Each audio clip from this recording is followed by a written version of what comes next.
me if I mute for a little bit. I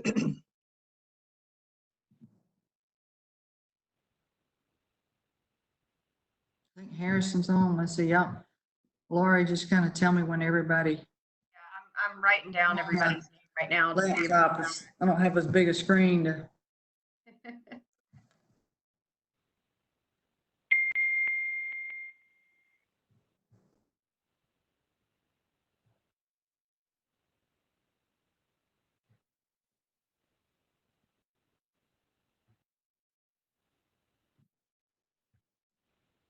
we're missing just a couple of people.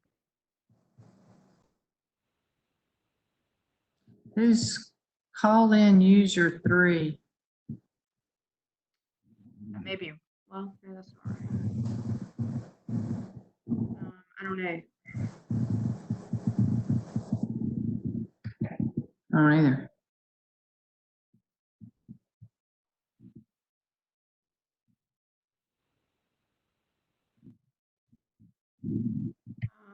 Let's see. If you are calling 3, can you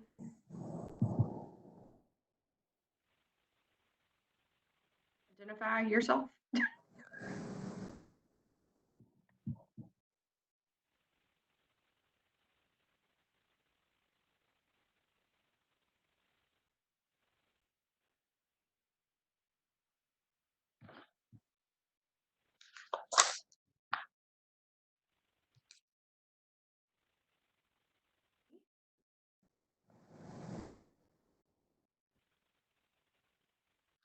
Let's see. I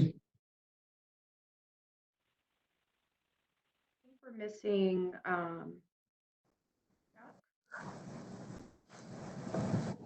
and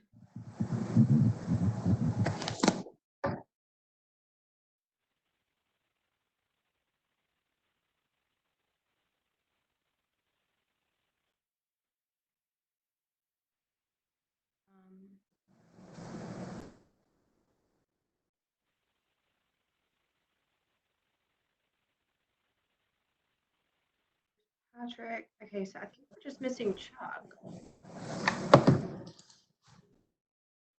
And he just called in, so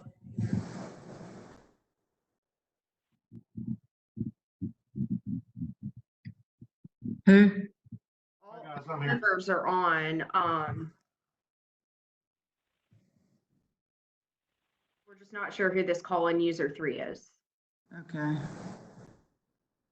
Maybe they'll speak up. They're not. We have Okay. Brian is calling in. Brian Neeson is calling He's in. here. Yep. Mathis Fenton Overdyke. Fenton's with Everybody. Yes, he's going to be giving a Hello, report everyone. on Cherry East. Is that it? yeah, I think the call-in user 3 person is no longer on. Okay. Are we ready to go, Brian? We live? All right. Yes, ma'am, whenever you're ready. Okay. We'll get started then. Thank you, everyone, for joining us today. Thank you, members of the task force and staff, for joining us on our Accelerated Ed Task Force meeting today. Thank you, Superintendent Spearman, for being here today and for all you're doing for public education. I know you've been working hard with the governor and House and Senate members, legislative staff, and Accelerate SC on securing funding for continuous learning for our students and hopefully reopening our schools. I want to thank the members of the Accelerated Ed Task Force, our advisory groups, the Department of Education staff for their hard work, and also all of the stakeholders that have sent us very valuable input. Just to remind you, Superintendent Spearman requested that this task force make recommendations related to summer programs, focusing on those students most in need of academic recovery and reopening schools in the fall. We've had 3 subcommittees working on specific areas that needed to be considered in this process. They've been working with their advisory groups and department staff to develop recommendations. All those subcommittees met again yesterday, and and they'll be reporting and shortly. First, Superintendent Spearman, I'd like to ask you to make some comments for us and update us today. Can't hear you. Unmute your, okay. Good afternoon. Thank you, Dr. Coleman. Thank you, committee members, for giving of your time, and for any public folks who are listening in on the call. Thank you for your interest, and we appreciate your support. I do want to update you. I did attend the Accelerate SC Resource Committee this week and updated some information for them as we are working toward what should we be requesting. I think the thing that is most important to keep in mind, all of this is very fluid. There are currently 29 different pots of funding that of large amounts of money that are coming to the state of South Carolina via the federal government to support different aspects of COVID-19. We're really busy just trying to figure all of that out, and I think our goal is to make sure that we spend the money very appropriately, getting the biggest results that we possibly can, and not duplicating requests. And that is difficult. I'll share with you what I updated the resource committee. I did make an expanded request for our summer reading and math program that we hope to offer 4 days, 3.5 hours per day. I used the number of $2,500 per student, so an estimated approximately 49,000 students attending. That number came from projections from each of our districts. That's $122,500,000, subtracted the $6.8 million that we already have appropriated for our statutory summer reading camp. So our request is $115,700,000. Then for the additional instructional days, I did raise that number slightly to make sure that our charter schools were included in K through 8. Estimate at 6 days was $192 million. I did ask for protective equipment, masks required to protect all of our teachers, cafeteria workers, custodians, bus drivers, and purchasing a mask for each day, a cloth mask times 5. It's amazing that that's not a huge amount of money, approximately $160,000 to do that, but we are planning on ordering that material. Cleaning equipment, training projected, and training on how to use those cleaning equipment supplies for the districts, $14 million request. Food service cost, extra food service cost, approximately $12 million. I have since learned that there may be another fund that we can use rather than going to resource to the Accelerate SC money, some funding from USDA, but we're looking at that to cover those additional costs that the school districts have had, and then a technology reimbursement for approximately 160,000 devices at $64 million. Again, that number is fluid. It's changing as we get more and more information from our school districts. And again, even on that amount, that is certainly a cost that districts could use their money from the CARES Act funding through our department. So that will be worked out.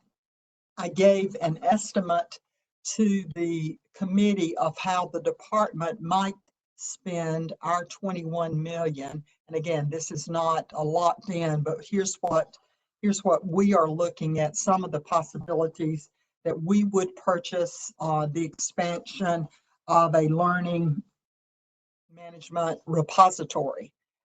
And possibly help with the purchase of learning management systems for those districts that do not have them. But the way we're going now is to look at a repository where those districts who already have these systems can, all of those systems could talk with each other. Professional development for teachers at $7 million. That first amount was at $10 million. $7 million for professional development for training. Some of our special schools were not included in the allocation that districts received, our two governor schools, School for Deaf and Blind. So we're anticipating taking some of our funding to help support them at the $300,000, $1 million that we could help for transportation cost that districts have incurred, additional food service cost of administration within our agency, $500,000, additional protective equipment, and really within our agency, technology supporting telecommuting, additional support at $750,000 for the two of those, and then any other supplemental materials, communication, parental support at $1.35 million. Again, none of that is in stone, but those are the areas that we think it would be wise for us to use some of our funding to support.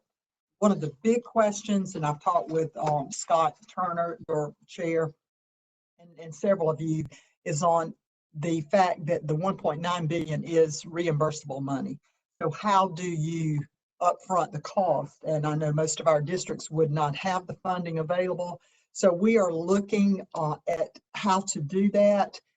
Either it looks like now that there would be flexibility for the state on some of our funding that we would receive, that we would have flexibility to go ahead and pay the upfront cost and then be reimbursed from the CARES Act funding. That's not worked out completely, but the leadership knows about that and agrees that we have to work this out. So I feel really good about it, that it will not be an upfront cost to the districts, but would be something that the state would upfront.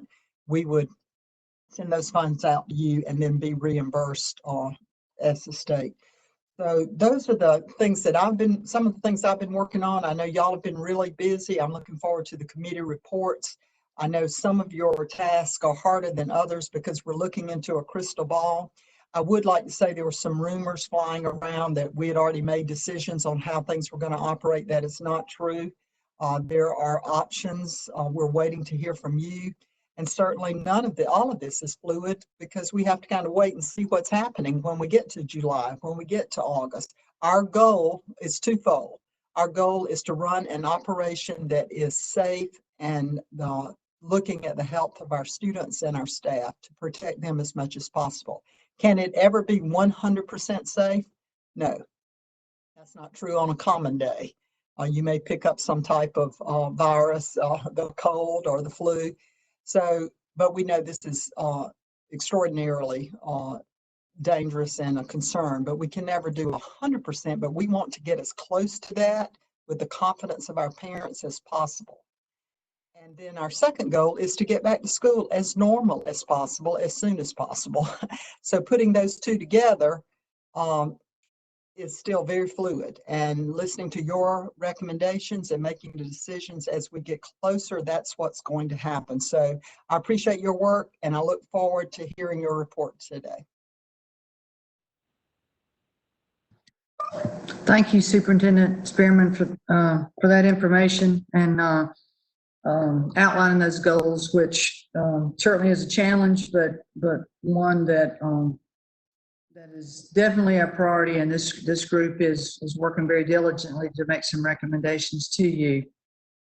Next on the agenda is parent feedback. I'm going to call on Fenton Overdyke to present to us.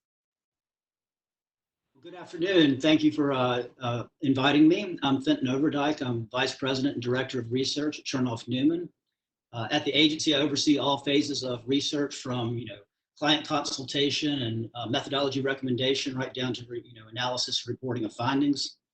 I've been here at Chernoff for about 9 years, but prior to joining Chernoff Newman, I worked at a company as Vice President for 17 years that specialized in marketing research. And so while I'm a numbers guy, those aren't the numbers I like to share, but I've been at this quite a while. I've conducted research for clients like the University of South Carolina, the South Carolina Chamber of Commerce, the South Carolina Department of Commerce, Education Oversight Committee, PRT, and I'm currently conducting research for DEODIS and the Department of Agriculture, among other clients. So specific to the Department of Education, we have this week conducted 2 focus groups among parents of public school children. And I'll tell you, we've all been making adjustments to our work routines, and the focus groups were no exception. I've conducted in-person focus groups in most of the states in the United States, and But recently, I, like you, have been spending a lot of time on Zoom meetings, and these were the first Zoom focus groups I've ever conducted. And I have to say, they went remarkably well. As some of you know, Chernoff-Newman has recently conducted a statewide study of 500 South Carolina residents where, among other things, we broached the topic of education in the pandemic era, and I'm going to touch on that in just a bit. So in looking at these various data sets and data points that I have, including the focus groups we just conducted, I think it's important to point something out that I've seen over the years in research, and that is the difference between quantitative and qualitative methodologies. And nowhere is the difference more pronounced than the work I've done in electric utilities. You can survey people and say, how satisfied are you with your electric utility? And they'll come back 89% satisfied. Then you get customers around a focus group table and it becomes almost un-American to say that you like your electric utility, that it's a monopoly, that they charge too much. And so I want to point out just some of those differences as we look at, for example, what we found in our quantitative study versus what we learned in our focus groups. And a lot of it is this, whether it's education, employment, just the basic function of eating out, summer vacation plans, or all of the above, our lives have been upended in countless ways. And we're calling it the Great Debate. And that's just what the superintendent was talking about. How do we get back to normal and stay healthy? And how do we balance staying healthy with needing to work and go back to school and everything else? So just quickly, looking at our statewide survey of 500, it included 126 households with children in school. And we found that for the most part, parents are satisfied. They think that things are going relatively well. 79% say they're satisfied with overall communication. 76% are satisfied with the quality of online learning and the instruction being provided. 74% satisfied with assigning the right amount of homework. And the key to all this, 70% feeling that their child or their children are learning everything they need to know to be prepared for next year. Now, we'll say that as a researcher, I'm always looking at the top box score. That's a percentage of people say they're very satisfied.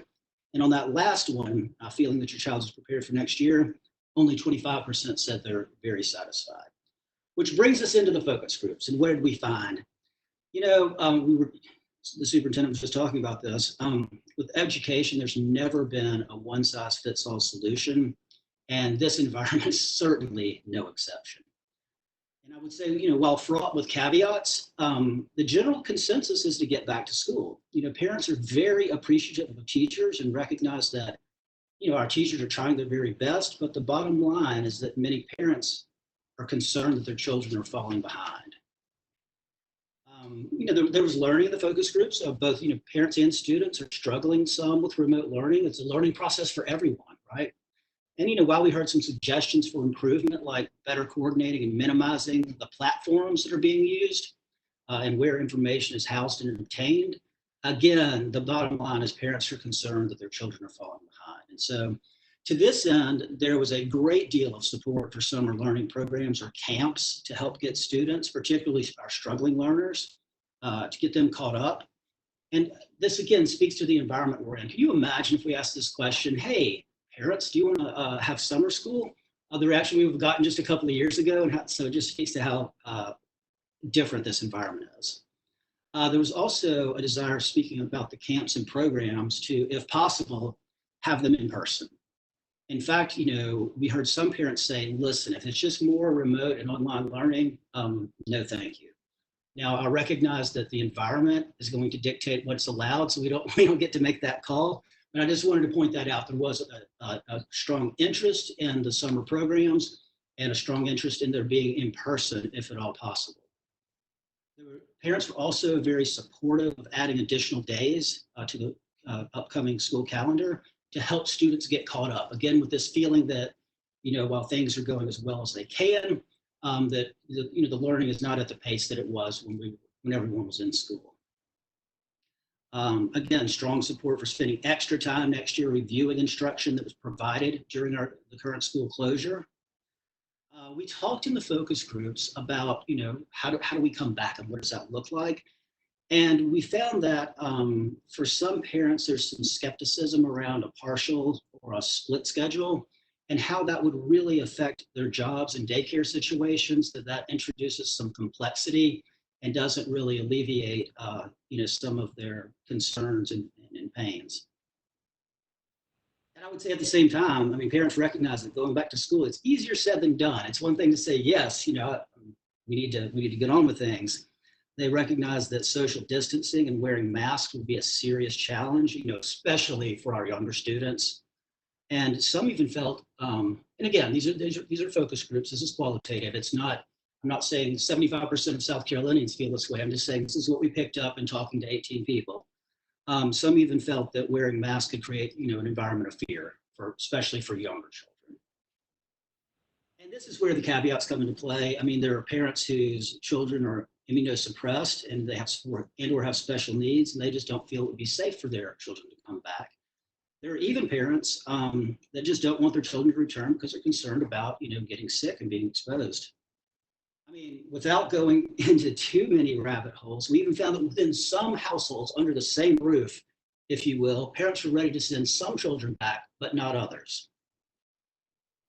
You've all recognized that there's some complexity to this. So big picture, there's not a one size fits all solution, but like everything else, whether it's eating out or going to book clubs or going shopping, going back to church, whatever your old habits were, there's a desire to get back to those old routines, and education's no exception. And I would say, like everything else, return to school, has to be met with the assurance that the risk of exposure is minimized. So that's the big picture overview, and I guess I will stop there and see if there are any questions. Kathy, Yes. Chuck, could I ask a couple of questions? sure. You said, and you surveyed, am I correct, 500 individuals or households? 500 individuals. 100 or 500? 500. Now, And of that, how many had school-age children? 126. Okay. Where were they surveyed? Is there a particular region or was it statewide? Statewide. And was the survey electronic or by phone? It was online, electronic. So the roughly 150,000 houses in this state that do not have broadband capability, we can assume did not participate in this survey. That's correct, yes. Although I would say we got balance with respect to ethnicity and geography and all those things. Regarding the focus group, did I hear you correctly in saying that you had a WebEx or a Zoom meeting with 18 individuals? I use the number 18. I'm not 100% confident on that number, but approximately. Okay. Which is very common for focus groups. And those all had children age or not? That's correct, they did. What were the demographics of the focus groups? Were they from, was it a varying representation of the state, and was it a varying representation of higher income versus lower income households? I did not recruit the focus groups. That was done by the department, but just anecdotally, it seemed to be a good representation of, with students with special needs and that kind of thing, different grade levels. Yes. Okay, so can someone answer that question for me? Chuck, this is Ryan. I can answer it for you. These were parents that reached out to us with opinions and feedback and input that expressed interest in being part of a larger conversation, and that's how they were chosen. So we did, based on the number of individuals that reached out to us, we tried to pick ones from various areas of the state, but I can't say with 100%, with the limited number of spots available. No, we did not have one from, every background. We didn't screen for demographics or anything like that. Okay, but taking into account the fact that these conversations were electronic in nature, we can have a relatively safe belief that lower income households with no broadband capability were not included in the conversation. Would that be correct?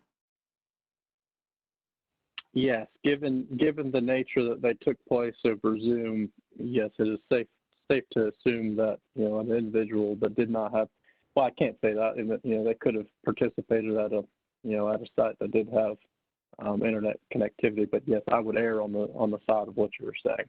Okay, thank you very much, Kathy. Thank you. I believe Patrick would like to ask a question.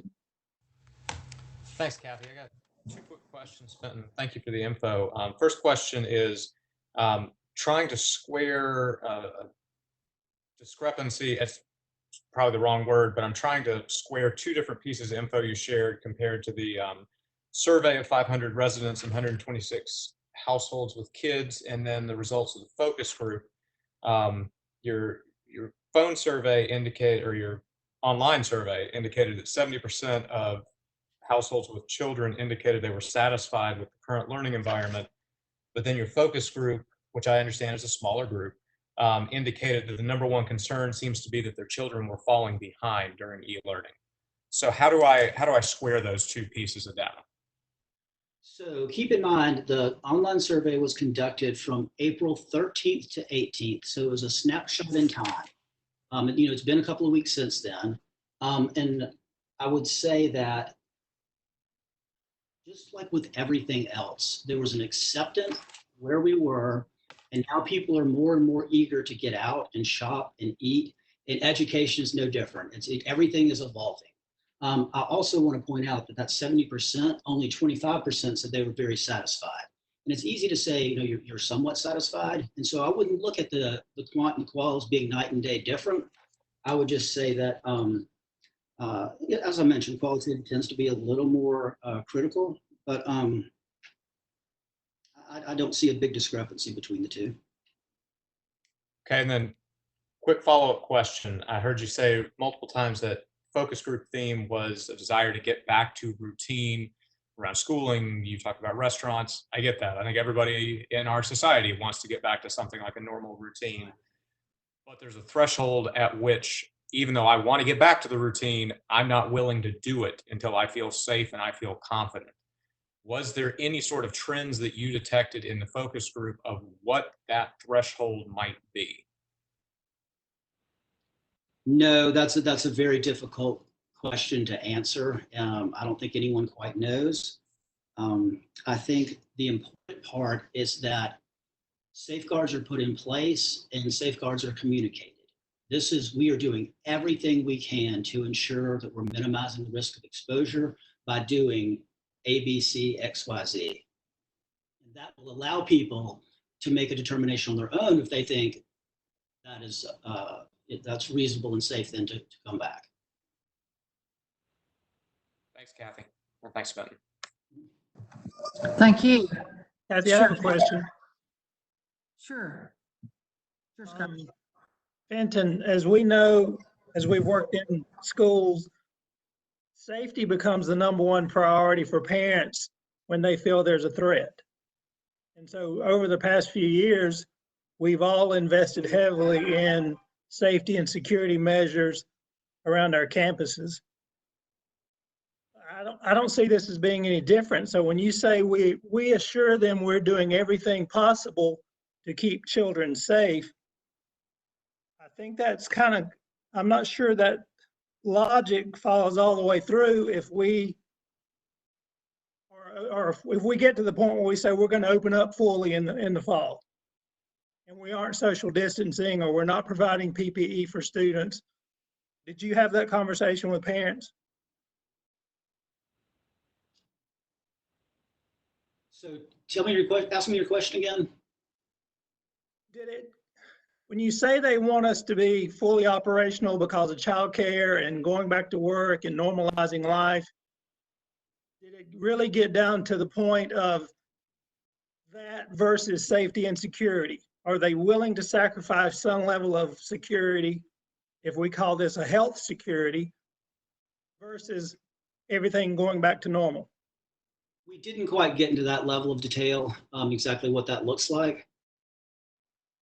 But, you know, people are certainly going to balance, you know, safety and security with a desire to go back. Thank you. Any other questions? All right, thank you, Fenton, for presenting that information to us. Thank you. And if there are any follow-up questions, I'm available. All right, great, thank you very much. Next on the agenda is our subcommittee reports. And we're going to start with our Building and Student Services Subcommittee, Alan Walters. Thank you, Dr. Coleman. I wanted to start off, I think some of the comments that just made were quite relevant to our committee, especially the comment that having safeguards in place and communicating safeguards are in place are two distinct functions that both need to be addressed. One of the things that we're looking at in our committee, for instance, is in talking about buildings, is that now is the time that we need to get building level administrators and staff engaged in this process. Certainly we'll have recommendations, it'll go through funding and ultimately get down. But right now, we think is the time that they should be encouraged to start a reopening committee or team or whatever label you want to give it. Have it include administrators, staff, parents, even students if it's age appropriate. And as these things come out, I think the benefit from that is going to be what we were just talking about with the focus groups and all, is that communication will be coming from known trusted sources at the local level. And I think that will reassure parents, students, and staff that it is in fact safe to come back to school. You know, I like the comparison that was just made about safety with threats to this. Certainly, health safety is a threat, probably on a larger scale than some of the ones I deal with in my safety and risk management background, because we're looking at specific narrow focuses, active shooters and such, whereas a pandemic has potential for much greater reach. And so we've tried to keep that in mind in our meetings with it. And we've come up with a list of things that we're refining, working on. Some of them are fairly done. There's a lot of them that need some more discussion and work, but I think we're working well within the timetable that's in front of us. In addition to having those groups in every school, we think that we need to look at how we can put a nurse in every school. Now, we're not talking about getting into permanent, forever, recurring funds right now. That's a discussion that'll have to come down the road. But potentially from the pots of money that are available right now, having a nurse in every school when school reopens. It could be substitute nurses, temps, just something to make sure there's coverage. You know, we've spent the last couple of years talking about having an SRO in every school, and which threat's going to be greater? And I think it's the health threat right now. Certainly we need those SROs as well, but I think there's going to be a lot more people in the nurse's office when school starts back. We also, grab my list here, the immediate concerns, a lot of them Superintendent Spearman's already addressed. He really got in front of this in looking at funding for it, was with the PPE, for instance. That is a top priority. It needs to be ordered now. It needs to get to the schools. And our committee feels that really this needs to be a state level function. We don't need districts running around trying to compete with the state. And for these limited resources, we've already seen what happens with this at a national level. The cleaning and training as well. We think that that's going to be very important. We realize that a lot of districts and schools don't necessarily have the staff that can come in and do this, so they're probably going to have to contract some of those services out. So that's something that locally needs to be looked at right now, so when the money becomes available, they're not putting off getting into that process. They already have some of these steps in place. Let me go down my list here. One of the things we thought about is, for instance, when you come to the front office, a lot of them are open. Some schools and districts, when the active shooter threat got big, used resources grant money, they closed in the front offices, put in bullet resistant glass. Well, maybe now we need to offer some sort of safety infrastructure grants that schools can use to put plexiglass in the front office to create that barrier so that germs don't cross. Also, in nurses' areas, how are we going to isolate those who we may believe to be infected from those who aren't? And there's a number of other things that we've considered within a school. Another one would be how do we separate an area if we have to do telemedicine or telepsychiatry for students? They may have to come to the school to be able to access those services because they don't have broadband at home. So that would be a physical facility type thing. And so we think having some funds available for infrastructure grants could help do that and would give us a way to see what the trends are, where that money is going specifically, and we can kind of track where those needs are. The cleaning thing we just talked about, and I want to use that for a second to get into the latest DHEC guidance that came out last week. I'm not sure if everybody's familiar with that, but there were some key points. Our group spent a lot of time this week discussing what a classroom would look like, some of the logistics of how movement would take place in a school. And I know some of the folks, I serve on the State Board of Education, and a lot of the comments we got yesterday were the takeaway for a lot of people was, well, it sounds like all you're going to do is turn the desk in one direction. Well, certainly that's not the case. It's a lot more complex than that, and we're looking at a number of solutions.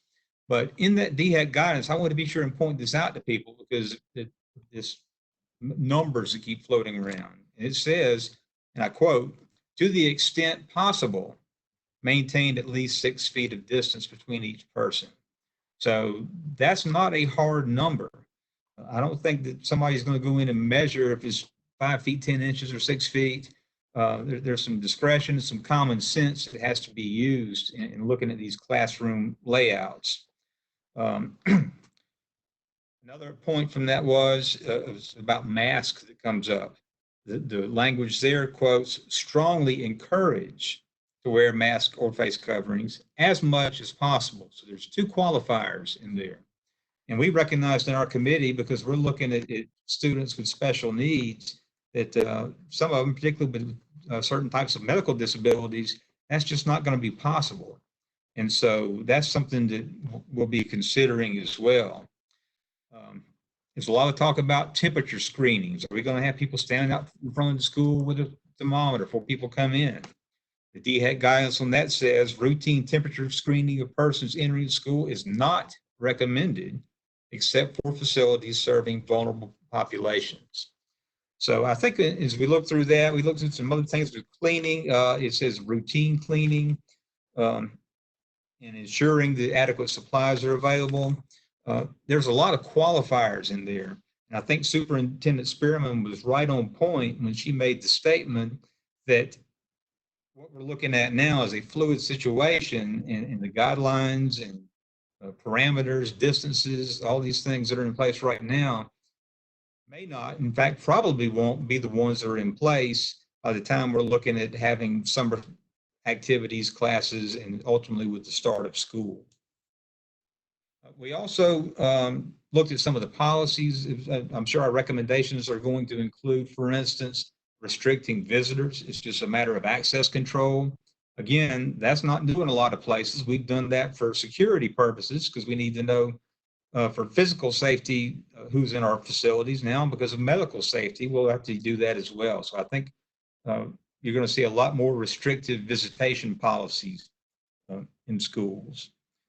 Utilizing outdoor spaces will be something that we're recommending for facilities.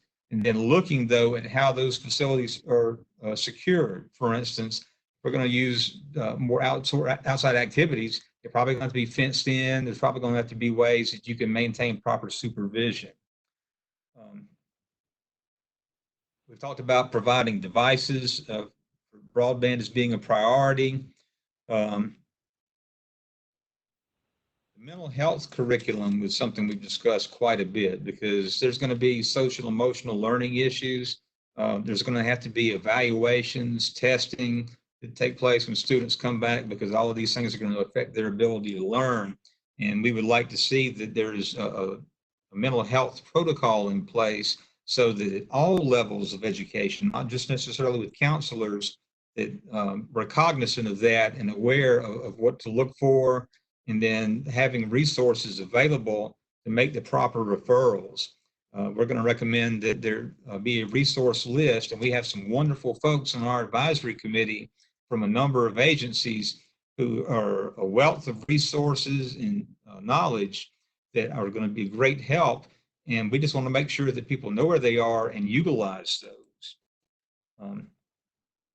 It's also going to be important that we continue to monitor the latest guidance for these social distancing, for cleaning, for all of these things that are going to affect our schools, because as we've said, they're going to continue to change.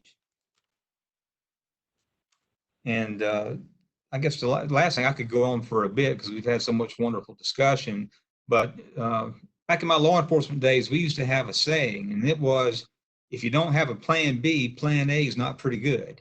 And so as we look at these things, we have to keep contingencies in mind, especially if there are spikes or outbreaks, so that we can adjust the plan, that whatever we come up with now, if we need to adjust it, whether it's how we have people in classrooms, how we're going to feed students, transportation, what we come up with now doesn't mean that we can't or won't have to revert back to something more strict based on the conditions at the time. Hopefully it'll be less restrictive, and certainly that's easier to accommodate, but we better have plan B ready as well.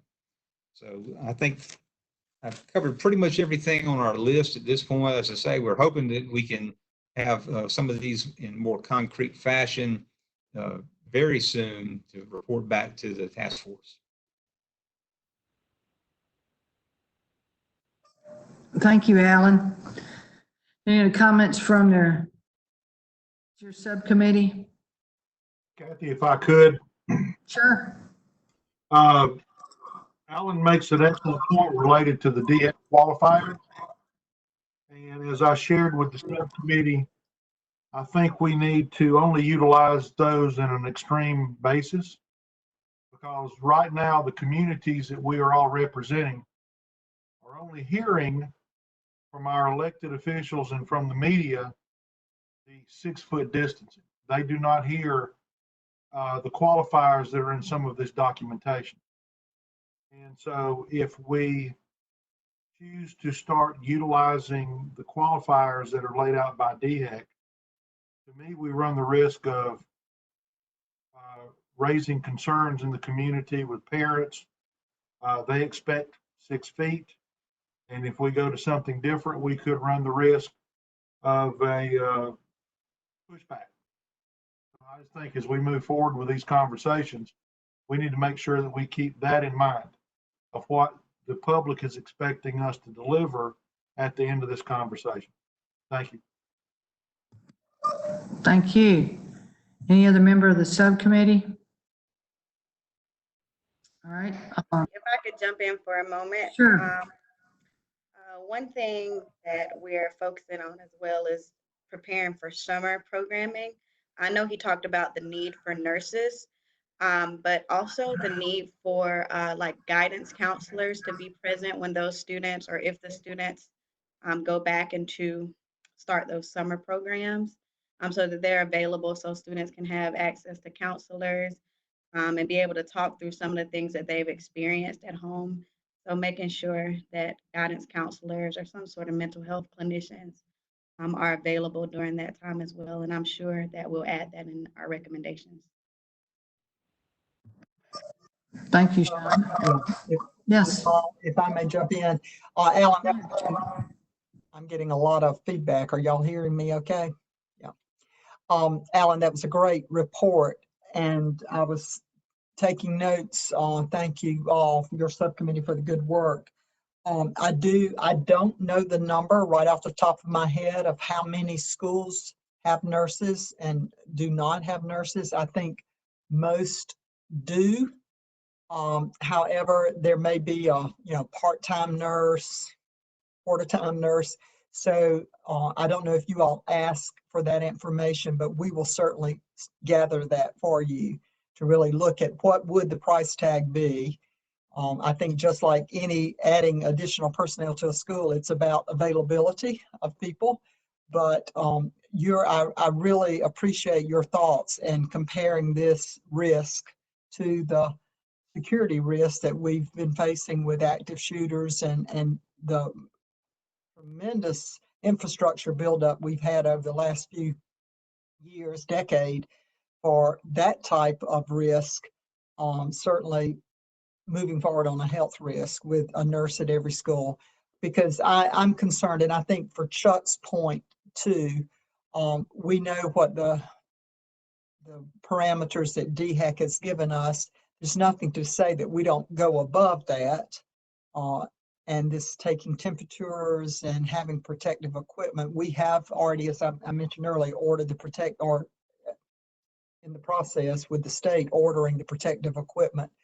But I think, if there are additional things that we need to do, thermometers, we're already working on the cleaning equipment. We have ordered those. I think that's being done today for all of our school buses. We're taking care of that as a state buy. So I appreciate your thought on that. It's easier too for us to do that as a cumulative purchase instead of districts competing with each other. So good work. Appreciate it. Thank you. And if I could just add quickly, I know the department has already been looking into the situation with nurses. I think it was just kind of incomplete as far as the survey goes. And I know, I think Harrison's going to try to address that on the superintendent's call this afternoon to see if we can't speed that up a little bit. Well, I think that's a great suggestion, and would do a lot, I believe, to help the confidence level. And again, I think that's what we really, as Chuck was mentioning, we've really got to project and work to make sure that our families have the confidence to send their children back to us in school, and that our staff will be safe and that the children will be safe. So I think y'all are really good suggestions, moving in the right direction for sure.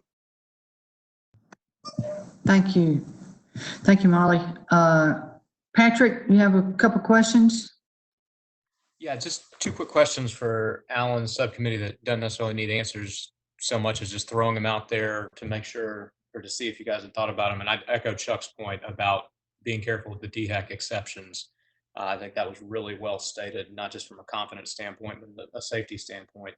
But the two questions are, number one, you talked about PPE and state central purchasing, and we've talked about masks, thermometers, but does that also include in your recommendation anything around hand dryers? Because hand dryers in bathrooms in our schools are often not all that hot, and if kids aren't going to dry those hands, they're not going to wash them.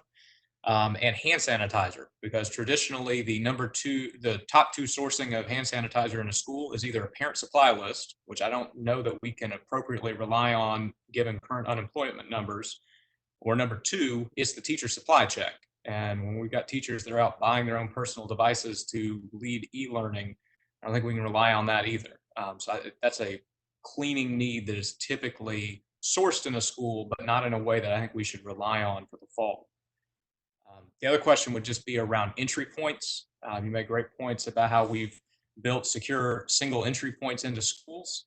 But I think that could be a two sides of a coin that we're facing in the fall, because if we're choking everybody through one entrance point for physical safety reasons, that's going to cause some complications for health safety reasons if we're trying to keep people distanced, especially in that rush in the morning and the afternoon when people are coming and going from school.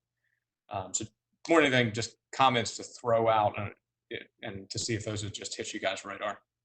Well, those are great ones, and I'm going to take the last one first about entry points. The entry points really was access to visitors, because that's who we have probably the least control over. We don't know who's coming. We know the kids that are coming. So I would envision that we're going to use the same methods of bus ramps, car riders, and such for those. But controlling who else is coming into that building throughout the day with visitors, and having people just kind of, a lot of things they don't need to go into the school to do. You can have a restricted area at the front. If the guidance counselor needs to meet with a parent, they don't have to go to a classroom. There should be a place up front that they can do that. So I think if we control and limit that access for those who really don't need to go beyond these restricted areas will be helpful. The hand dryers, the hand sanitizers, like the permanently mounted ones, I would envision those being part of those infrastructure grants, because it's not something that every school or district needs. But if somebody's got that, that could be on their list and say, we need $5,000 for wall-mounted hand sanitizer dispensers or $10,000 for hand dryers. So I think that's the way, like I said, it gives us a way to address specific needs, but it also helps us track and develop what those needs are to see if it's something that's going to be an ongoing concern. Thank you. And I know Scott's group also talked about the entry points yesterday. Any other questions? I have just one question. Sure. Has any consideration or conversations had with the transportation department or the high school league as to how we will operate in the fall with social distancing and safety measures? Many parents and students and schools are concerned or would just like to know how we would proceed with fall sports. Ms. Addison, I can Yeah. do that, or Dr. Coleman can for it as well. I want to tell you that Mr. Singleton, the commissioner for the high school league, and I have been in communications. He has put together a task force group to talk about all of those issues. And I spoke on your behalf. I hope that's all right to say that this committee would like to hear from them when they get that ready. So I figured we've got a lot to do unless y'all want to just delve down that issue. But he has put together a group and they are meeting as well. They're listening to us on some things, but I've asked them to give recommendations. And Harrison, I know you serve on I believe you're on the league board, aren't you? Or in some capacity. Good one. Molly, I'm not actually on, but I've had through my role with the SCASA superintendents, I've had a lot of conversations with Commissioner Singleton. I know that their group is beginning to close in on some recommendations that they're going to want to bring back to our subcommittee to at least see if they mesh with what we're looking at from our side. So, and he's hoping to begin to have those conversations early next week, given our timeline. Great, thank you. And Dr. Coleman, if I may also, and Alan, for your committee, if you all have time, one of the questions that I'm getting a lot now from different groups is about summer camps. School facilities are used for many different organizations. Some are run by the school, some are run by the State Parks Association. There are other nonprofits, and they often use school facilities. So again, I know that DHEC would have to be involved with this with some recommendations, but it's a very worthwhile service, not only good for the students, but it provides a daycare situation for parents too. So I may ask you all to just talk about that with some recommendations about how those things, whether school facilities should be opened for that. And some of those start in June. So if they were to follow social distancing protocols, but and that's another question though I have posed to DHEC, and I know Mr. Singleton's talking with DHEC also about which camps could be done. There's some that have more physical contact than others that may not be able to operate. We just have to see. But there's some, there are computer camps, there are coding camps, there's cross-country camps. So there are lots of different activities that do go on. So y'all might need to have a conversation about that as well. We'll definitely add that, Superintendent. And I think also that may even be something that requires a little clarification legally from the governor's order about that, because it's not strictly a school-sponsored function. So I know scouting programs, for instance, and other organizations that may or may not use schools are really struggling right now with if that would be allowable or not. Yeah, I have already sent a question to them that we need to discuss this, so I'll make sure that happens, that they're involved. Thank you, Molly. I have a And Tanya, I was just going to say, I know that Scott's subcommittee has been working very closely with the transportation staff at the State Department. So I mentioned he'll be providing us some information when he reports. I think Missy has a question. Okay. I do thank you, Alan, for that great report. Just a point of clarification. When we talk about the PPE, is it the recommendation potentially that the districts will purchase the PPE and be reimbursed? Or I think when I heard something about mass procurement, will the state purchase this and then distribute to the districts? I think that's just something that is obviously on the minds of everyone right now as we're trying to get ready, gear up for a summer program. Where would that purchasing lie? What's the recommendation, just for clarity? At this point, our recommendation would be that it be done through the state, and whether it's through the State Department of Education, or it could be in conjunction with the state of South Carolina as an even larger group to do it. But our concern was that districts would be competing with much larger entities trying to get limited resources or either having to pay higher prices in order to get it. So we thought that would be a good use of it. And as the superintendent said, I think she's got already $160,000 just to get that ball rolling. But it may be something that needs to go more than beyond this. Okay. I think it's a great point. I think that's, the best way to do it. If you can get it through, obviously the state as a whole can procure at a much lower cost than the individual districts. We just need to make sure we aren't duplicating the efforts and the districts ending up purchasing and then looking to be reimbursed when they were already going to receive it anyway. I'm sure there'll still be some purchasing at the district level, but just wanted some clarification on that. Thank you. Good point. Thank you. Any other questions before we move to the instruction subcommittee? All right, Patrick. All right, thank you. So the instruction subcommittee has met a few times since our last full task force meeting, and actually sent all the members of the task force a set of recommendations from our subcommittee to this morning. And so I would love to get feedback on that. I'm just going to hit some high level points, but I'm not going to read the thing verbatim because you have access to it. But taken as a whole, obviously everything that is a recommendation in our instructional set for summer 2020 is grounded in safety first. There's several references to these recommendations are if permitted and appropriate based on current guidance from DHEC and the CDC. And as much as we want to move forward with summer learning, we also were very cognizant in our work of, as Superintendent Spearman said at the beginning, the need to spend this money appropriately and get the biggest results possible. And so we have so much we want to accomplish during the summer, but we also tried to stay grounded in the fact that even in the best of environments, research shows that summer learning isn't going to move entire years worth of learning. And so we want to get the biggest return on investment and use our resources as wisely as possible. So we broke our recommendations down into 4 different categories.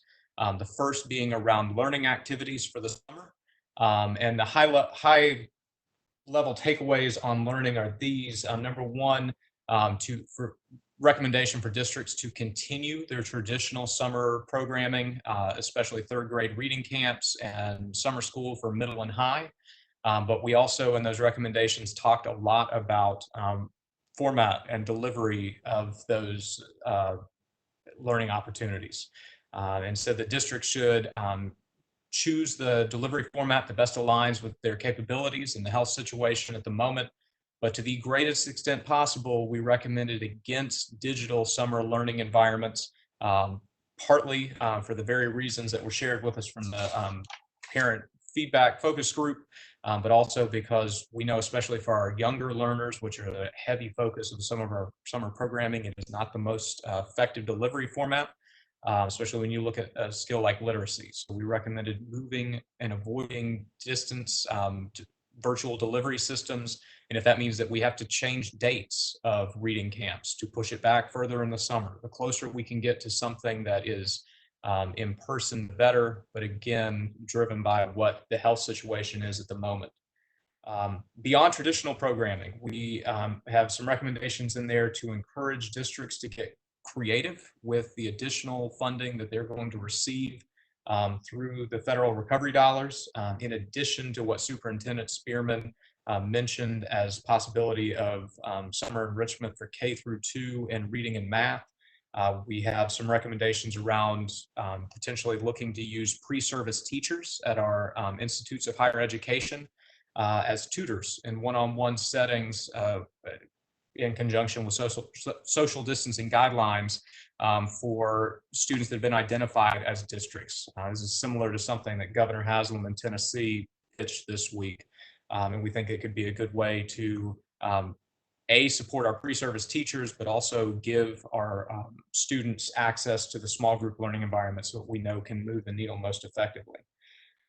We also talked about districts looking at potentially using recovery funds to purchase books for students as part of a summer reading initiative at a district level to literally put text in the hands of students. We talked about the possibility to, as Alan's subcommittee talked about, mental health needs, districts looking at using summer recovery funds to deliver SEL and other social and emotional supports to students through telecounseling or things of that nature.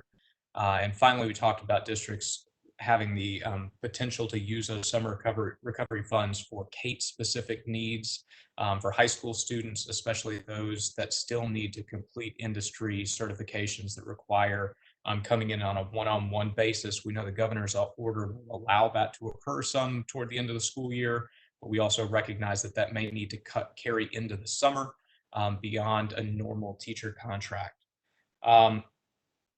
So that, in the area of learning, we also recommended that the State Department take the lead on developing resources for districts to deploy, as well as guides for parents, so that parents can know how to use resources in the event that they are delivered at home, whether that be play learning kits, whether that is summer reading challenges, but resources to help parents. And also asking the State Department to take the lead on the PR campaign that we mentioned in our very first task force meeting, encouraging reading statewide during the summer. Our next area was identification.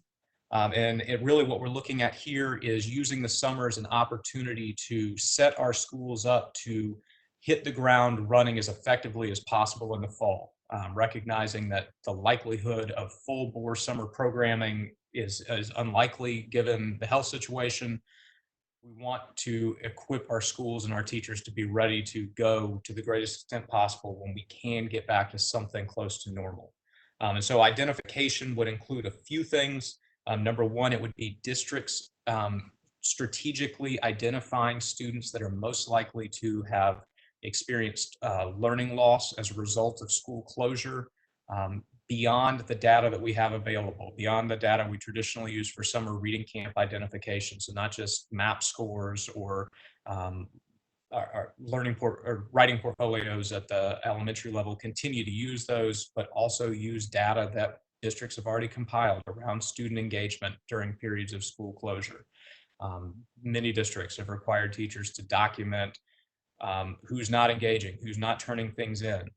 The likelihood is that the students that are disengaged are the ones that have experienced the greatest loss. So districts should use that data that's already existing, not asking for a new burden on teachers, but use what is already there and existing.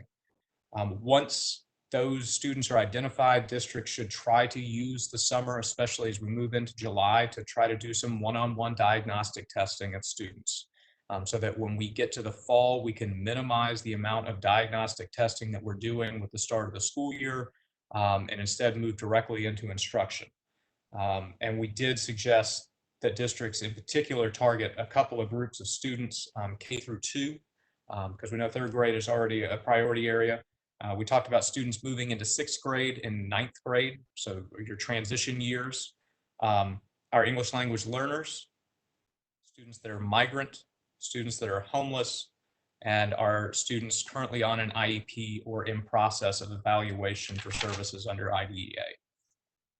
That was identification. Our third area was formulation, which is formulating the plans necessary to get going in the fall. And we had really 4 big points here. Number 1 was encouraging districts to develop a local task force, similar to what we're doing here, to develop plans for the fall, and encouragement for broad stakeholder engagement in those task force, including current classroom teachers and parents, to get those perspectives. Secondly, piggybacking what Alan mentioned earlier, districts and the state need to use the summer months to formulate plans to address the digital divide as much as we can. The number of kids without access to broadband that Superintendent Spearman has shared, the number of students without access to devices, the number of teachers without access to devices, because we got a lot of teachers in this state that don't have a mobile device beyond their own personal phone, which is not the most conducive way to try to conduct an e-learning experience. In formulation, we also made recommendations for professional learning this summer, that they be specifically targeted to the needs that are most likely to be present in the fall, in 3 big areas. Those are distance learning, social and emotional learning, and trauma-informed practices. We think that those are the 3 areas that districts should prioritize in professional learning during the summer to equip staff with the tools most likely to be needed to address this unique back-to-school moment. And piggybacking Alan's point about if you don't have a good plan B, you don't have any plan A, which I'm going to shamelessly steal every time students have a due date for me in the future. We have a recommendation for districts to develop a plan now for potential fall closures. We can't roll into the fall without having some baseline expectation for what e-learning would look like in the event of another closure. A report I read this morning talked about how Asian countries had responded to the SARS virus in 2003. And the quote that hit me was that the systems that were most effective in those distance learning environments had already set up and used their distance learning before the closure. And so they could seamlessly roll into it. So we want to encourage districts to the greatest extent possible to be ready for that. And then the final, one last thing on formulation. We've also included recommendations for the State Department to conduct a review of regulations that could be relaxed to increase flexibility of use of time in the fall. And those are in areas like defined minimum program requirements, attendance intervention requirements, and seat time requirements at the high school level. So looking at how potential flexibility there could help us maximize time in the fall to drive student learning. And then our last area was transition. So transitioning into the fall, and our group is starting to work on the fall, but this was our transition point. And the recommendations there would be, number 1, for the State Department to develop and deploy learning progressions and essential readiness standards for the fall, which we know that some offices are already working on, but we think that's essential for teachers to have in their hands in the fall, so that they're not trying to teach 100% of next year's standards and 25% of last year's standards in one school year. Even with 6 extra days, you can't pull that off. So we need some guidance on how to strategically structure our instruction. Secondly, this has been mentioned before, we recommended that the State Department explore seeking testing waivers from the federal government. Again, looking for opportunities to gain additional instructional time. We know that's what's been lost this fall or this spring. So next year, how can we gain some back? We know that relaxing federal testing requirements could free up quite a few instructional days, not just for the testing, but for the benchmarking and other related activities that we often do align to those federal tests. Number 3, we have a recommendation for expansion of virtual SC offerings into the elementary and middle grade levels. Especially at the elementary level, we acknowledge that virtual learning is not optimal. Those are the students who most need face-to-face. But we also recognize, in terms of planning ahead, and the parent focus group alluded to this, that we run the possibility of parents not sending their children back to school in the fall, even if we are back in school. And we need to plan ahead with resources, because it is not reasonable to expect the classroom teacher to develop a traditional lesson plan and an e-learning lesson plan in the same day.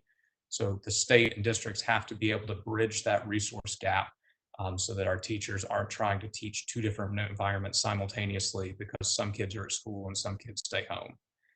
And then our final recommendation leads into our fall planning, which is districts developing learning recovery plans around additional time. The Superintendent Spearman has been talking about whether that looks like additional days on the front end, whether that looks like extended school days, Saturday school. We threw out some possible recommendations there so that districts can be reflective of their local circumstance and responsive to their needs as much as possible. So that was an attempt to go through high-level points of a long document. So I ask if Dr. Dixon, Sherry, Tanya, if any of the three of you have anything to add that I missed. And then Kathy, that I'd say any comments or questions from the group as a whole. Thank you. Comments? I'd just like to add that our goal was to create an opportunity for flexibility for districts to meet these recommendations, given the diverse context of districts in our state. And having worked at the department and worked with all of the districts all over the state, I recognize that staffing capacity, human capital, resources, community support looks different. And so we worked really hard to make our recommendations broad enough so that every district would be able to, in some form or fashion, meet those expectations that we were charged with. And so I think that flexibility is, I'm really proud of that piece, is really important given the context of this ever-changing situation that we're in. And it's been a pleasure to work on our committee. Patrick has done an outstanding job facilitating, and I want to be a student in his class. Hey, can y'all hear me? It's Sherry.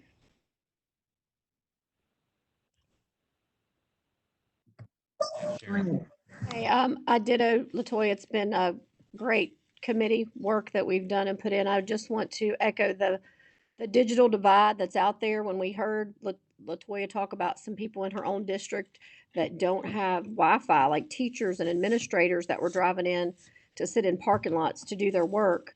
And then some teachers, not just in her district, but other districts, had to check out school equipment because they don't have the laptops at home. They only have desktops at school. So I think, we really need to be mindful that many folks don't have the digital access or the digital devices that we need to concentrate on to get this remote learning done. Just echo on that, but agree, it's been a great team, and I look forward to continuing to work together with everyone.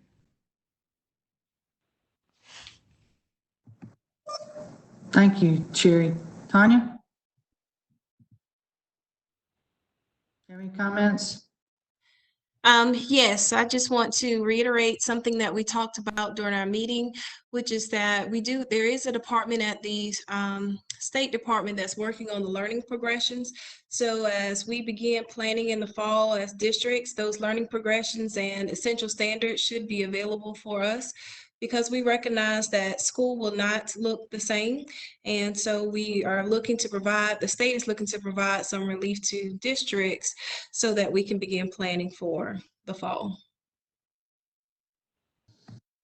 I'm so sorry. I just want to add one additional comment, going back to the discussion around the parent focus groups and the parent requests for the need to streamline some of what we're offering across the state. I believe that the learning progressions and the prioritization of essential standards could really be helpful in that regard. So I think that's a nice accompaniment to that request from parents.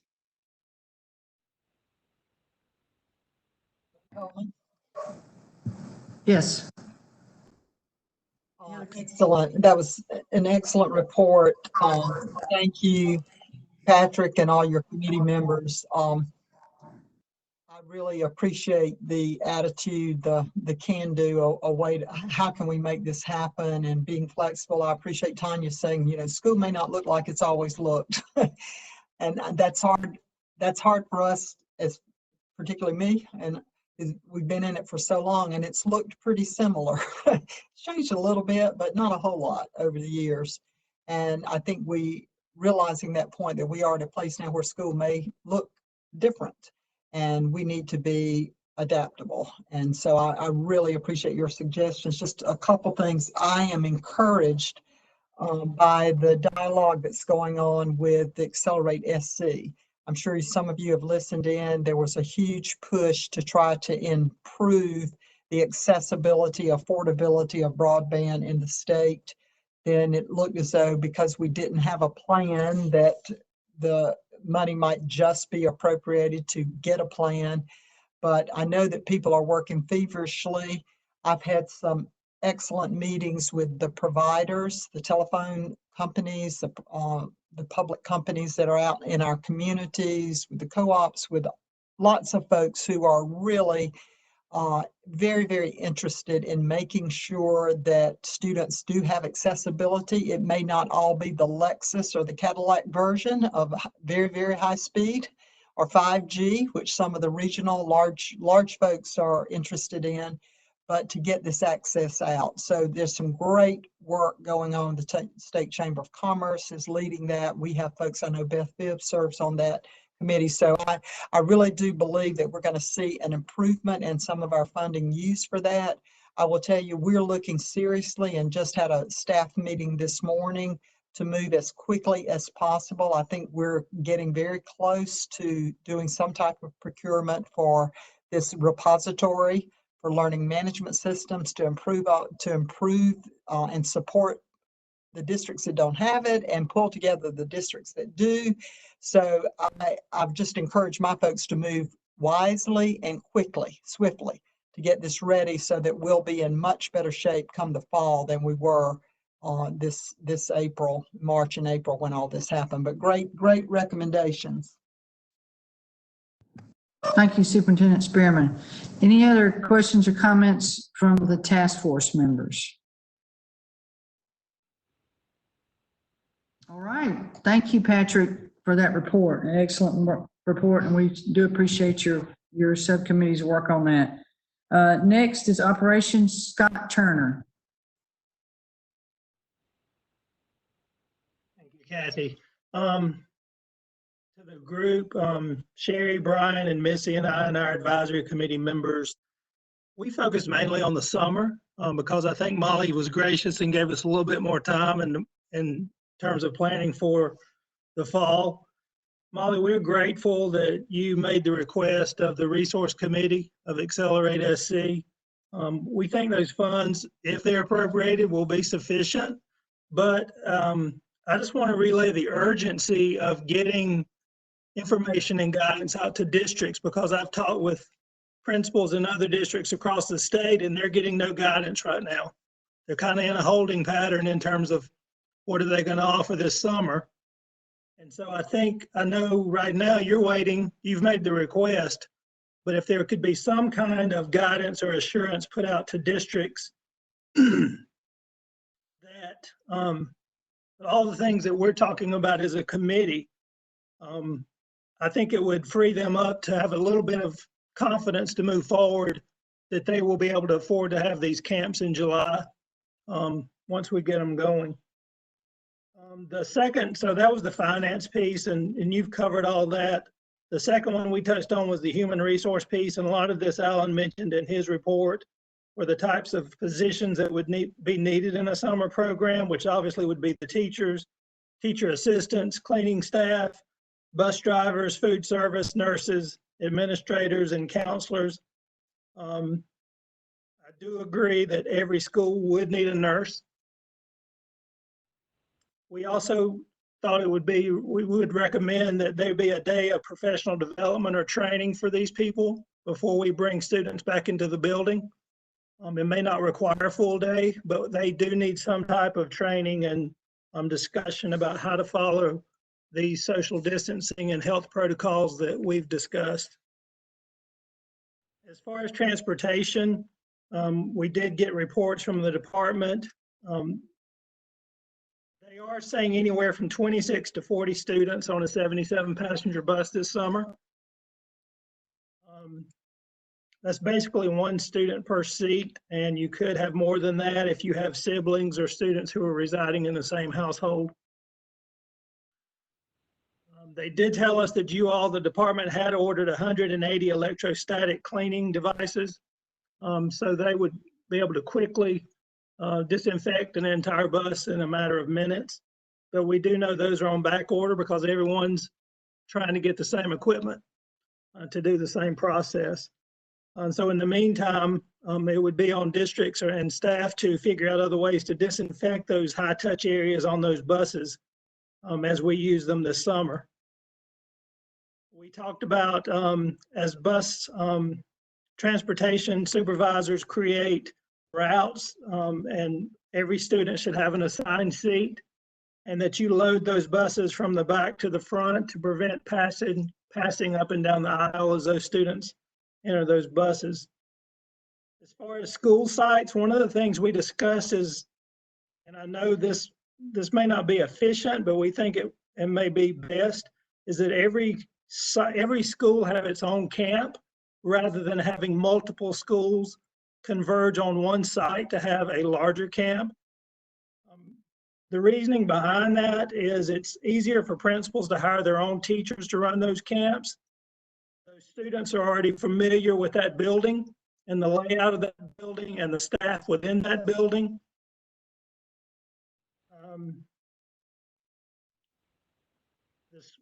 As far as people entering the building, when you have your summer camp, we talked about the screening questions for employees before entering the building.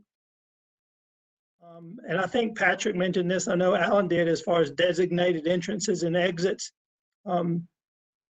We did have a good discussion about having dedicated banks of doors or certain places within the campus where those are designated as entrance points and others that are designated as exits. Signage within the building for a one-way flow like we're seeing in supermarkets and retail spaces as we go out in public now. We agreed with Alan's committee that there be no visitors within the building during this time. Nurses' workspaces may need to be in larger areas to accommodate screening and privacy issues that may arise from asking questions. We've already covered the cleaning and the PPE for staff and students. We did want to, I think if you get what was requested from the resource committee, there probably will be enough materials to prevent sharing among students as far as having to share books or reading materials or math manipulatives to cut down on that, so there would be less cleaning that would be required. We did look at ratios or tried to keep the ratio of class sizes this summer between 12 and 18 per class. And I think that's probably what we'd normally have during the summer program, because you're going to have fewer students in terms of teacher-student ratios in the summer with an aide in that class, so that you can break that 12 to 18 into a smaller group. And in classrooms where you can't socially distance, have some type of partitions available in the classroom, where if you could possibly have more students than that, but some kind of partition between students for safety reasons. Attempt to have those classes in classrooms that have sinks so that you can have hand washing ability within the classroom. As far as the food service program, we did discuss feeding within the classrooms, but there was a discussion about knowledge of food allergies if they deliver that food to the classroom, and also privacy of PIP status of students. If they're not all, if USDA does not waive some of the requirements and we're allowed to continue feeding everyone this summer, was how would we, and this may go into the fall as well if we're doing this, how do you maintain that privacy within a classroom if you're doing that feeding? We did talk about students do need a break. They will need to get out of their seats, and they probably would be a good idea for them to get outside. But we did not think it probably would be wise to maybe get on playground equipment, because that would lead to more cleaning and more work. So part of the discussion was probably having a walking loop or a large field, to at least let them get out of that classroom in isolation and get out and play for a small amount of time. We did discuss accommodations for vulnerable students and staff, because we do believe there will be students and staff members who want to come to work and who want to come to school. And we need accommodations and modifications in place to ensure their protection as they come into that environment. And then the last thing was really work hard on communicating. I think going back to the initial report of parents and communities having concerns with safety and security, that we need to be able to communicate clearly and effectively what we have in place and why we're doing what we're doing in terms of safety and security. And the last point was just looking forward. I think Alan made the point and Patrick did as well, and their committees is looking forward to the fall. If we're still under the same situation we are now, districts have to begin planning for what that would look like. They can't wait. We can't wait until July, the end of July, 1st of August to see what we're going to do. I think we're already asking our principals to look at modified schedules. And I know that's like Alan said, you have to have a plan B and a plan C. And so it's not wasted time to go ahead and begin planning those scenarios within districts and within schools. So that was pretty much our report. Thank you. Thank you, Scott. Any comments from your subcommittee? All right. Any other comments or questions from members of the task force? Yeah, Ms. Molly, you want to? Well, I just have to say, Scott just took me back to my own little Hollywood high school in the 1960s when we didn't have at recess, we would just walk around the building, and halfway through recess, we'd turn and walk the other direction around. So that way you got to see everybody. So I don't know if any of you, I see Harrison laughing. He must have done the same thing up in his neck of the woods, but you know, nothing's new. Nothing's new. It's all been done before, but we had our own walking loop around the building. I know, a lot of memories you just brought back to me. But that was a great report. And I appreciate how you started off, though, talking about this urgency. I know we've asked a lot of districts, and here we're talking about running a program probably in July for 50,000 students. And that's just a little over a month and a half away. And I know they got to hire people, they got to get everything ready. So there is a great urgency here, and I appreciate y'all moving forward. I will do the best I can to make sure we've got some type of commitment on this funding because it won't happen unless we get that extra commitment there. And I have had no one speak against it. Everyone has been favorable of it and glad to know that we're planning it, but we've got to get some kind of commitment and get that word out to our districts very soon. So thank you. John, if I could just make one comment, I certainly wish that that it was completely practical to host, things like summer reading camps at a student's home school. But I think we also need to realize that there's a vast difference in the types of schools that we have across the state. I know that when you have some larger schools and some smaller schools, to be quite honest, with the targeted group, in a few of my schools, we don't even have enough students to justify, you'd have a 4-to-1 student-teacher ratio if we did not combine. Thank goodness those small ones are very high performing. So, we do have that situation. So I think we'd want to be careful when we did that. But no doubt I agree with everything else that y'all are saying. Superintendent Spearman, it's not a matter of if we're going to pull this off. It needs to be a matter of how we're going to pull it off, both in July and in August.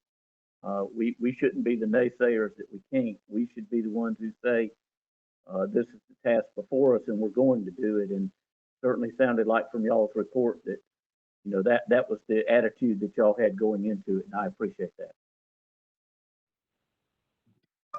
Thank you, Harrison. Any other comments or questions for Scott from the task force?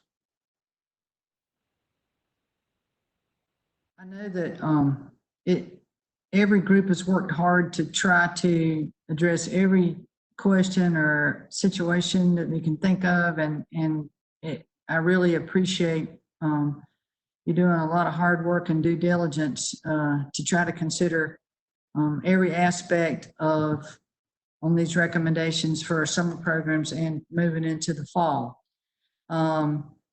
So if we need to look at maybe,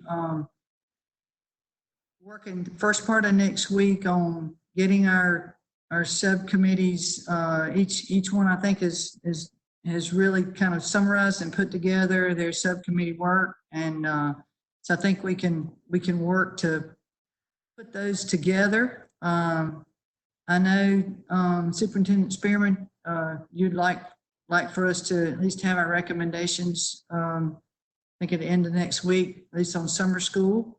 And so I think we could, we can meet first part of the week and then maybe have another task force meeting sometime next week. I'll take any suggestions on that. Ms. Spearman? Any comments on that?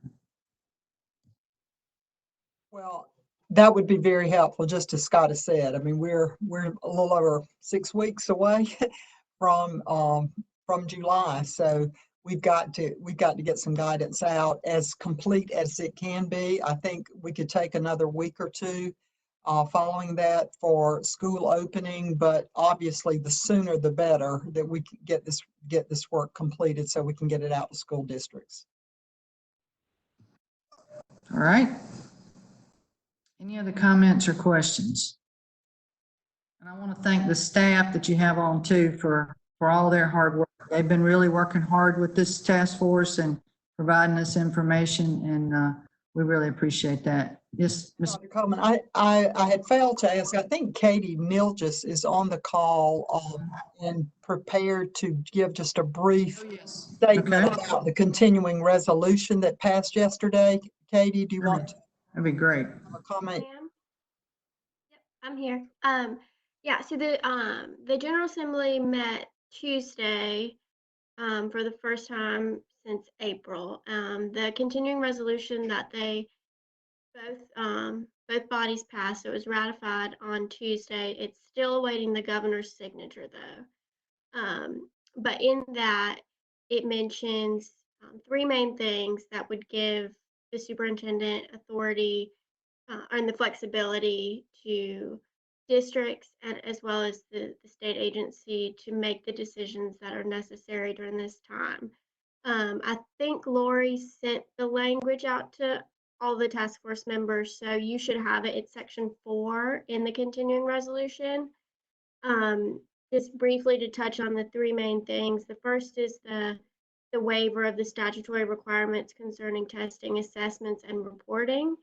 We had already received the waivers from the federal government on a lot of those, but because it exists in state statute as well, we needed to seek that waiver on top of the federal waiver.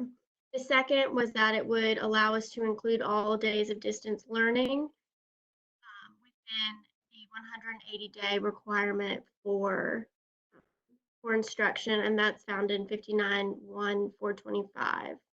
And the third will allow us to provide that flexibility to districts.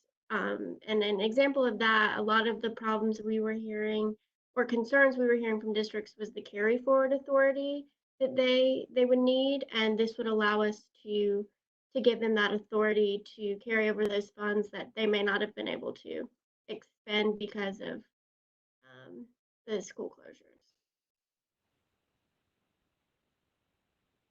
Thank you. Any questions for Katie?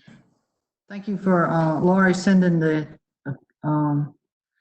language on the continuing resolution out to the task force. Any other questions or comments?